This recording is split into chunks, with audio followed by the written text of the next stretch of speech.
this is really necessary work that you can do, and it's not that hard. It gives you a lot of knowledge it's a high value proposition, right? Because it gives you a lot of knowledge for a very little bit from work. Hello and welcome to the Drive to Knowledge podcast. I'm Ron Miller, and today we once again have with us Peter Holst of FPRIN LLC. FPRIN is a contract engineering firm located in the Bay Area, focused on medical device development and specifically drug delivery devices.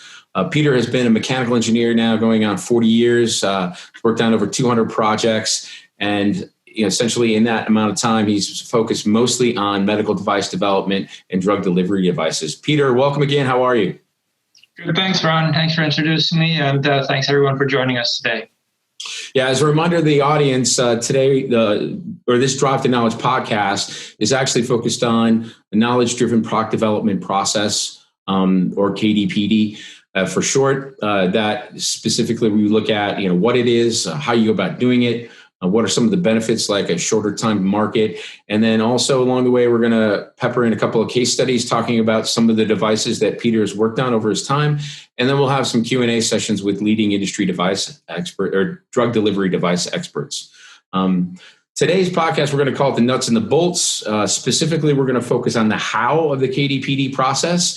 The KDPD process is defined by Peter, has 8 steps associated with it. I will put a graphic up here to kind of show you what those steps actually look like. Today, we're going to focus on how to get a successful upfront start to the KDPD process, and specifically the 2 first parts of that process. The first one being taking your system and dividing it up into manageable subsystems. Peter's going to look at a specific example of a wearable pump to kind of show you how his thought process goes and how you break down a system into manageable subsystems. And then we'll wrap it up talking about what you do next, which is develop simple scoping models or simple simulation models of these different subsystems to gain greater knowledge of those particular subsystems in that design environment.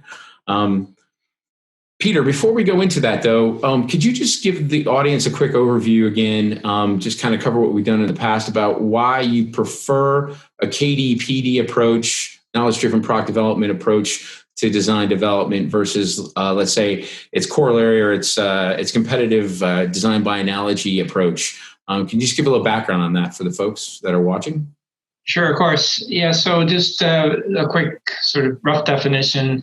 We characterize a certain design methodology as DBA, design by analogy, where the design authority will essentially try to look for reference designs and apply them in a particular design situation or to address a particular design challenge. And so it's kind of a plug and chug model. Look for something that looks like it works, plug it in, and there you go. And it sounds like it makes a lot of sense, but I think often it forgoes shortcuts, much of the rigor that really helps you to establish that it's a viable solution for the design challenge at hand. In contrast, what we like to practice is something we call first principles based knowledge-driven product development. So here we try to develop a knowledge base that allows us to essentially guide the design process. So it helps to inform us about particular design challenges that we're likely to face. What are the likely big risk design elements that are big risk elements in terms of things that we need to get ahead of and address, the kind of things that can break the design or make the design. So it's really trying to get understanding of the design and the physics behind the design, the things that need to work for the design to work, specifications to requirements. Great. And I think, there's a couple of different analogies that we use to kind of describe it, but I think the how do you eat an elephant is one of the ones you've describe it, eat it a bit at a time, break it up into manageable chunks and eat it that way. I think another analogy that you've used with me, and we've talked about this, is trying to move from where you're at to a higher place in the topology, or just to get to higher ground, so you can understand better, where you're weak, where you're strong, where you need to focus your efforts, and where you don't. And I think that's those are all. Yeah, and where you're going. So I mean, the metaphor of getting to the high ground. I mean, I think that's something that we see in a lot of in many different contexts. And the idea here is you get to some sort of moderately high vantage point. It allows you to look at the design landscape and see the things that are ahead of you, and look ahead to things that might be potential major roadblocks. Are you in a blind alley, blind canyon, whatever you want to, that's how far you want to take the metaphor. But where are the big challenges that face you, and where are the more readily accessible paths forward to get you to your desired endpoint? Yeah, and just some of the benefits that we have discussed previously. It's the process itself, especially start off, is usually pretty quick. It's not too intensive in terms of manpower and time that it takes to set up these scoping models in a proper way. Roughly 2 weeks or more or less, rather, depending on what you're looking at. And I think one of the things you said is like it just gives you knowledge that you can't attain any other way without doing that work, and to get you to a high spot in the landscape, give you insights on what your big challenges are and where you need to go and where you don't need to go too. Anything else you want to put there in terms of benefits, or should we get going? Let's just dig in. All right, sounds good. So we said we'd start with this wearable pump analogy, or this wearable pump example. So we'll use that to kind of kick things off. So when it gets to going into dividing a system up into subsystems, can you just over a brief overview on what your thought process are and where you cut off one system from another, and then maybe use this wearable pump example to talk about specifically what you would do with a wearable pump and the subsystems you would break it down into and why?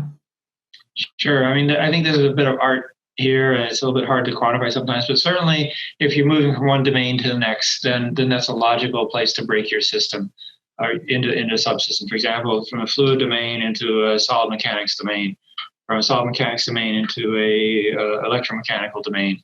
And you can see them, you can subdivide it further. For example, in a solid mechanics domain, you might find that there's different sort of elements in a transmission or in a power and kinematic transmission. But at the highest level, you kind of make your breakpoints where the domains are different.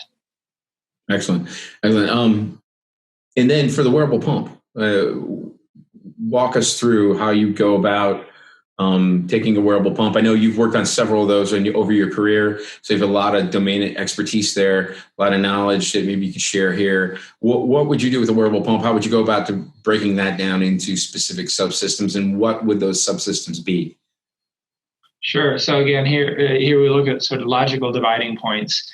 And maybe the simplest one is that there's likely to be some kind of needle insertion mechanism. There is a fluid delivery cannula or needle, so some small pipe that's relatively long, a primary container, so a cartridge or a reservoir of some sort, and then there's the mechanical things that are sort of essentially displacing the fluid out of that reservoir. So in the case of a standard cartridge, it might be, it's something that really pushes on the stopper and thereby displaces fluid. And then there's then there are the things that essentially transmit motion and force energy through from the prime motivator or motor or a spring or whatever energy storage and delivery mechanism you have that is the thing that pushes the fluid out of the system, essentially.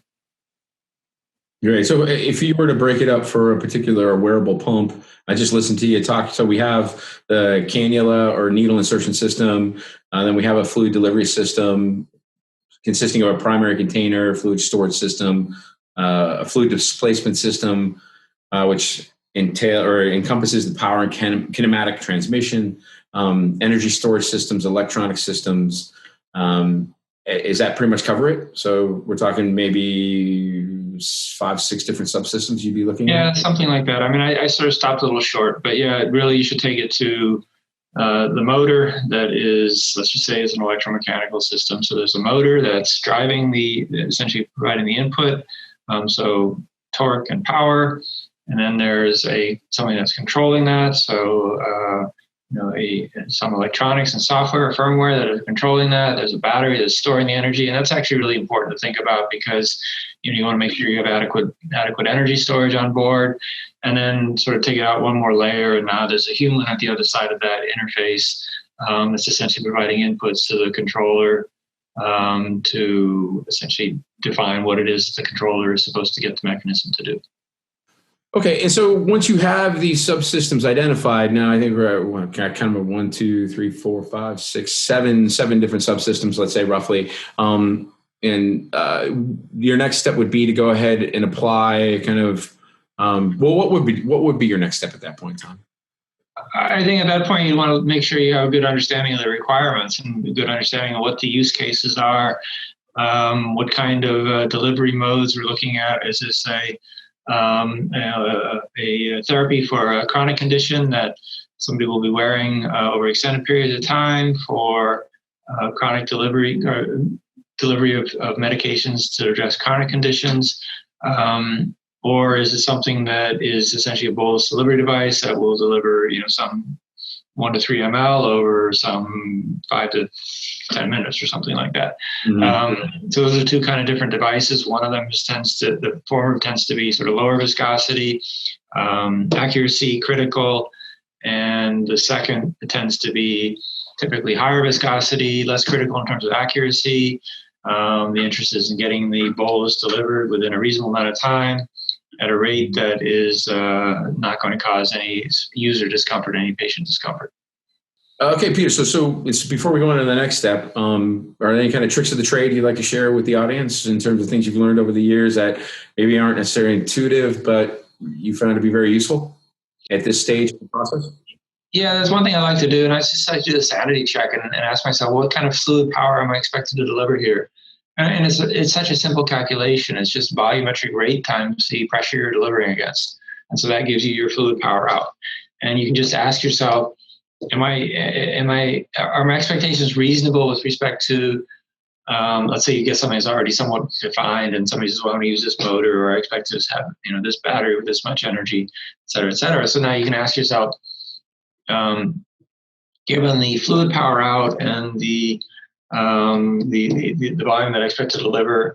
So here I can do a couple quick calculations. I can calculate how much fluid power I'm going to deliver, how much fluid energy I'm going to deliver, and you can just quickly scale that against the available battery energy, battery storage. And of course, you have to factor in some rough estimates of efficiency. And typically, these systems aren't that efficient, but you're making some rough estimate as to what that efficiency might be. Not unreasonable to be around 10% overall, and you can kind of get some scaling in terms of the expectations for size of the device, weight of the device, those sorts of things. All right. And so then moving on to the second step, this simple scoping modeling, because I think that's kind of really where things differ, right? Between, let's say, a DBA approach and a KDPD approach, is the effort that you put into these scoping models, these initial models. But can you just really quick go over the scoping models? What's the objective of putting together a simple scoping model of each subsystem? And do you do it for each subsystem, or is it just a set of subsystems? Yeah, it's generally pretty simple to do it for each subsystem. I mean, I might take a quick look at something like a cannula insertion system, but I would probably that's kind of an offline system, so not really in series. Okay, so you can't deliver medication if you don't have an inserted cannula. But in terms of normal operation or typical operation, your objective is to deliver fluid. So you start at the fluid delivery system and begin adding up pressure drops across the system. And so a particular cannula or needle of a particular diameter and a particular length with a viscosity of a particular fluid and a delivery rate, defined delivery rate. Now you can easily calculate the delta P across the cannula. And oftentimes in pumps like this, the cannula is fairly long. The rigid soft parts altogether can be really long, and so you can have a substantial pressure drop in that kind of a system. And so now you know what pressure you're seeing in the primary container. And so you can either sort of calculate pressure drop back to the exit of the primary container, or just sort of incorporate it into the primary container, because there really aren't substantial losses in the primary container, because the diameter is just many times as large as the cannula. But taking a step back, why do you engage in the whole scoping model process?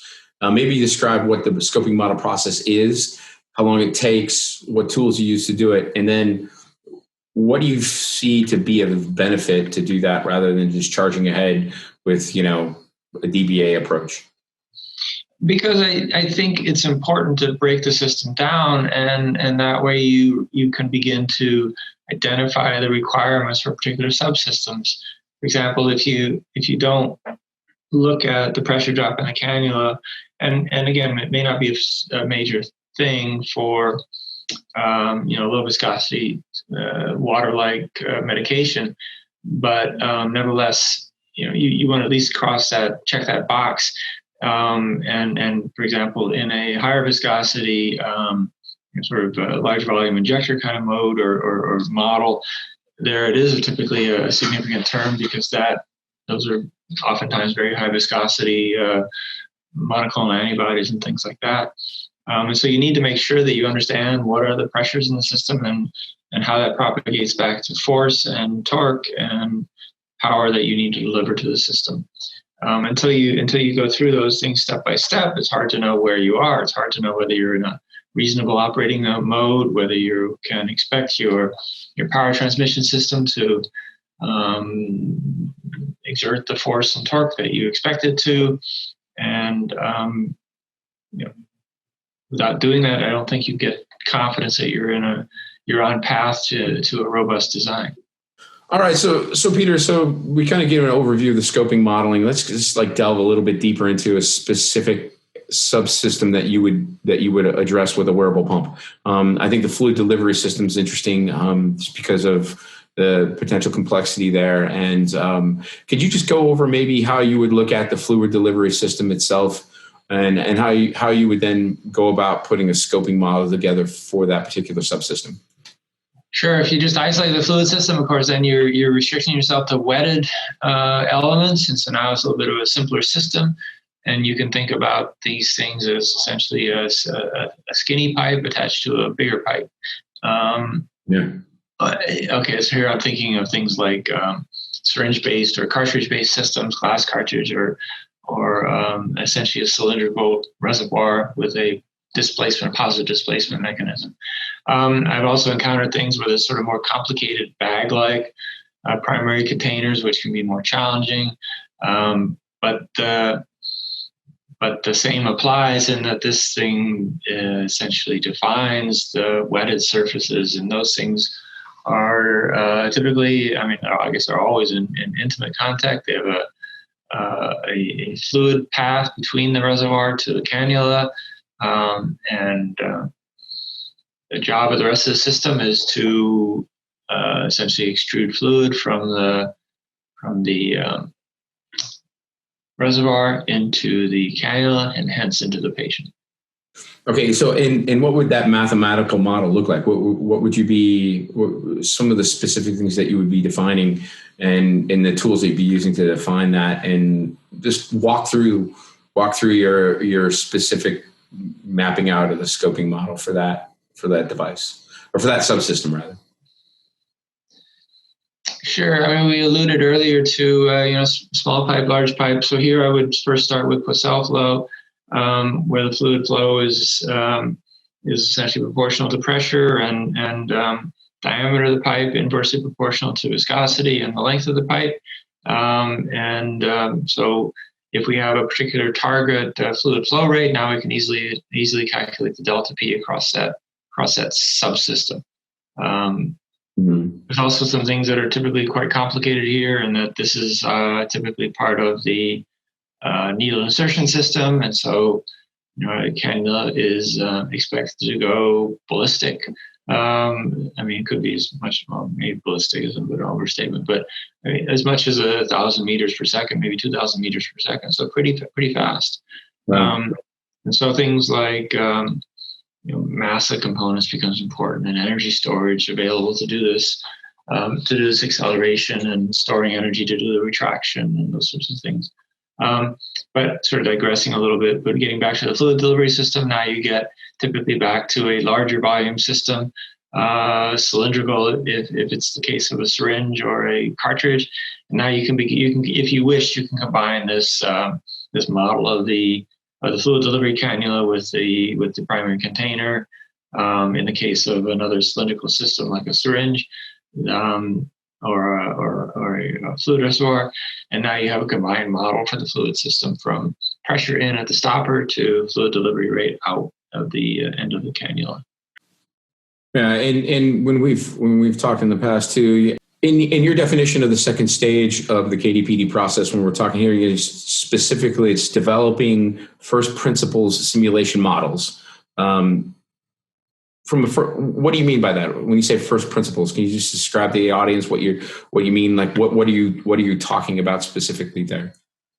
Sure, it's really application of things that most of us learn in mechanical engineering or an undergraduate engineering curriculum.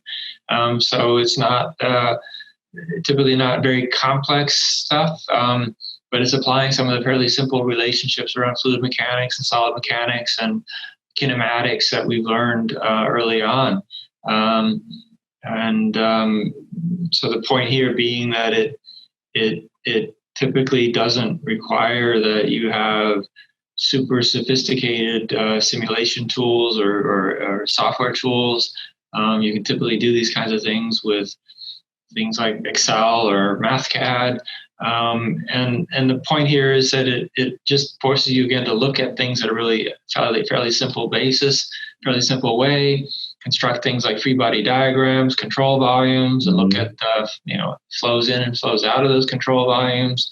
Ask yourself about maybe thermal effects if there's something that's something else is going on that perhaps is dissipating power in some way. I don't know, but thinking about things pretty simply is really what it amounts to. It just seems that you uncover things in the scoping model sometimes, not always, but you uncover things in the scoping model phase that you wouldn't have been intuitive right off the bat. Things that you see that change your thought process or your design decisions moving forward pretty drastically. Yeah, and here I think the story about how do you get insight into this system and the eat the elephant, or how do you eat the elephant story kind of comes to you can apply that here, and it's happened to me a lot in my career where I've been exposed to a new system and I look at it and I say, geez, I don't know what's going on in there. I don't know the first thing about this thing. And so sort of taking it apart one step at a time gives you that insight and helps you to break it down and make things less intimidating, make things, complex things are composed of many, many simple things. And the complexity comes in the composition, particularly, or the aggregation of all these simple things. And if you can break them down into simple things, now it's easier to get a handle on it. It's easier to understand them. It's easier to write simple mathematical relationships for things. And it's not that the complex system is any less complex ultimately, but you begin to look at it from the perspective of simple things. Mm-hmm. And now the complexity comes in the integration of these simple things. So I think it's just a lot more tractable way to go after developing a good understanding of a complex device. It's a great way to get insight into something. Besides what we've talked about already, what are some of the other things you gain from approaching things from that regime? Yeah, sure. So I think we all recognize that when we set out to design something, build something, test something, our objectives are not to make one of these things. Typically, our objectives are to make many, many of these things, hundreds of thousands, millions, tens of millions. And what you can sort of lose sight of is that if you've made one of them, if you've embarked on a DBA approach, you make one, you test it, you say it works or it looks like it works, but you lose sight of the fact that it's not simply a matter of turning the crank and now you're making millions of them, because you've skipped over a lot of the necessary steps that you need to apply, need to engage in and accomplish before you can get to the point where you're confident that you have something that's scalable. And so by doing these simple sort of scoping models and getting to this metaphorical high ground, now you begin to see sort of the big mountains that are out there, and that gives you insight into the big challenges that you'll face when you begin to try to contemplate scaling something to really high volumes. I won't say it's relatively easy to make something work once, but it's relatively easier to make something work once than it is to make something work by the millions. And typically these things are single-use devices. You use them once, and so there's no. It's hard to know how many of them are going to behave well without trying to apply some of the tools and methods that we're talking about here. So it's getting that long vision. It's setting the stage to look out at what it's going to look like when you're trying to build a lot of these things. All right, Peter, thank you. So when it comes to the value proposition of KDPD versus a DBA approach, anything else to add or anything else you'd like to get across to the audience?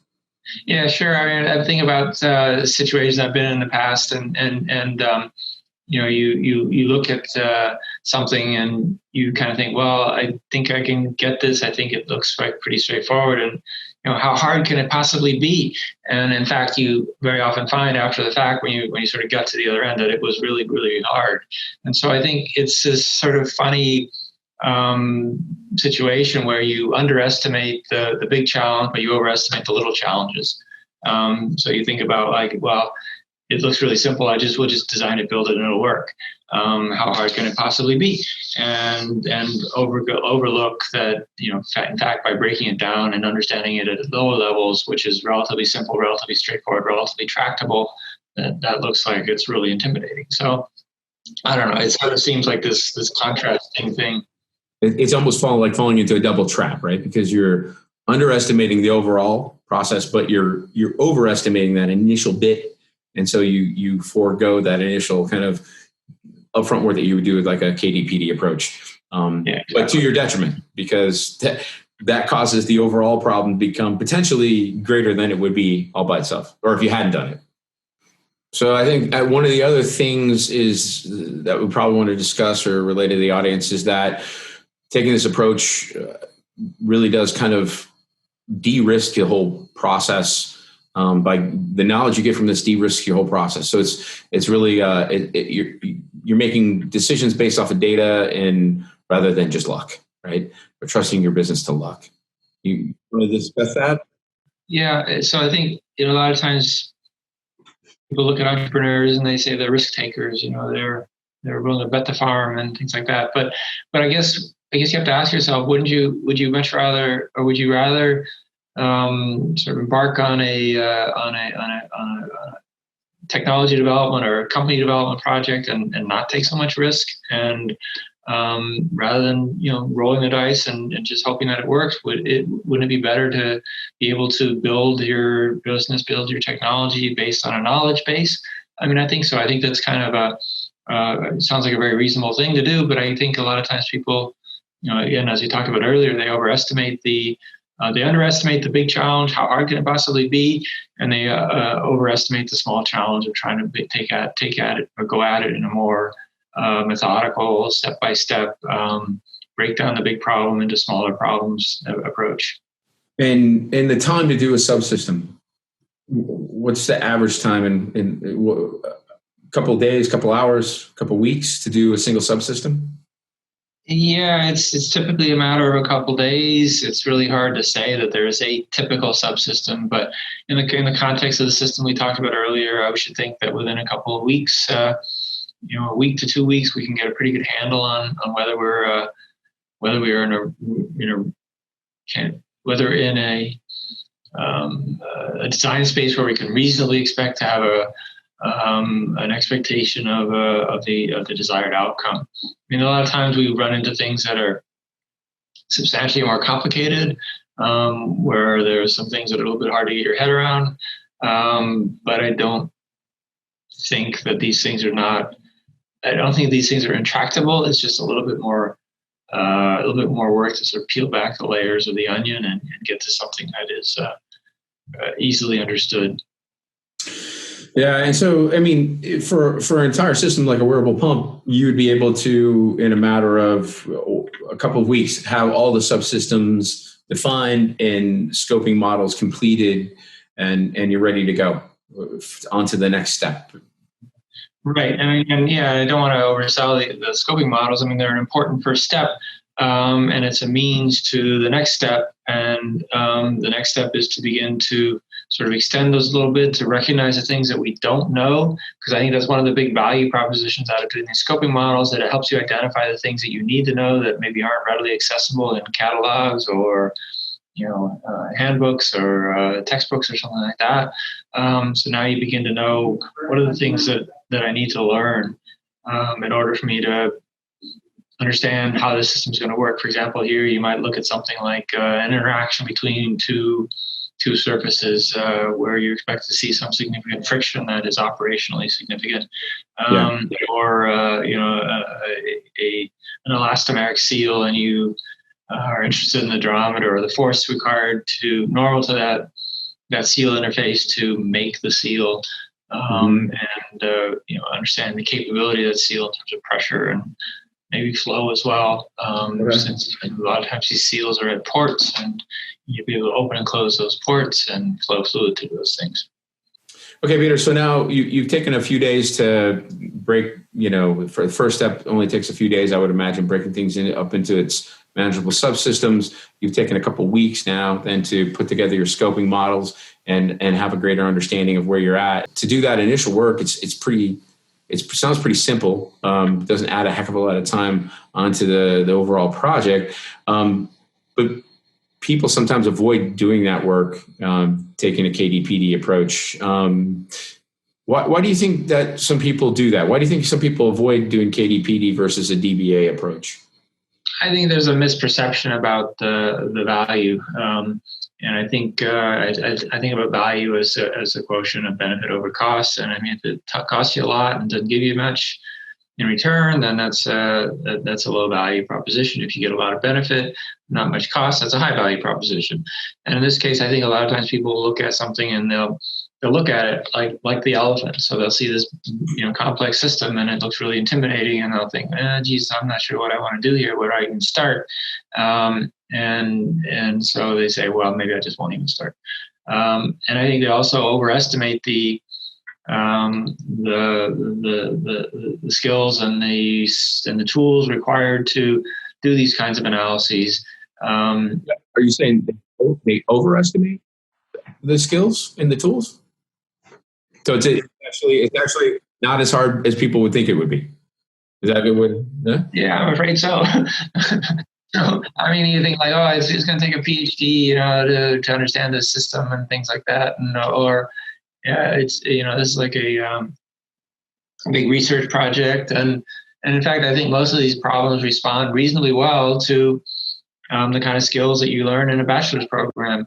And okay, that's a good start, and you don't need sophisticated FEA or CFD tools and those sorts of things in most of these models, particularly in fluid domains where you're talking about low Reynolds number flow and reasonable viscosity fluids with reasonable sized geometries. It's not microfluidics. It's it's sort of in this domain where things are well behaved and relatively easy to analyze. And so it looks really big and intimidating. This big elephant. You don't know where to take the first bite. And you're not sure you're going to learn anything great. You're not sure what you're going to learn from it, and so you just kind of you jump to the conclusion that this is a low value proposition. I'm not going to learn much. It's going to cost me a lot. And I think actually the contrary is true. I think you typically learn a lot, and the cost is relatively modest. Yeah, and there is kind of a bit of skill degradation maybe that comes into play as well, right? Can you just it's just the truth, right? Over time we lose skills that we may have learned back in junior year of school.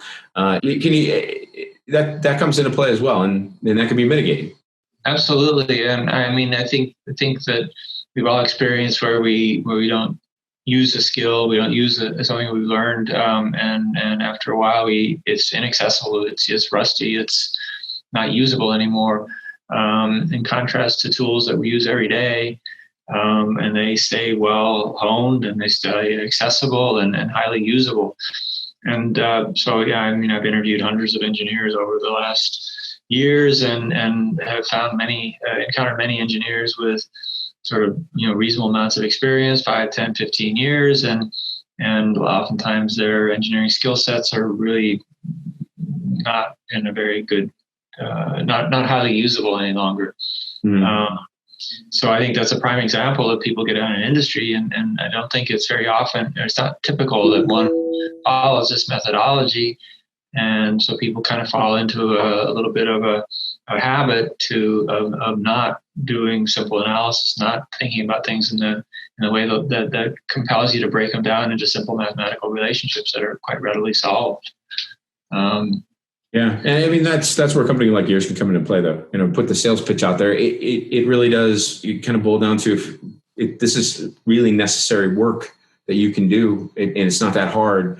It gives you a lot of knowledge for. It's a high value proposition, right? Because it gives you a lot of knowledge for a very little bit of upfront work. And so the next podcast, I think we're going to talk about how do you take these models and then the initial scoping models, and then start doing empirical work to kind of define the model, or refine the model, I should say.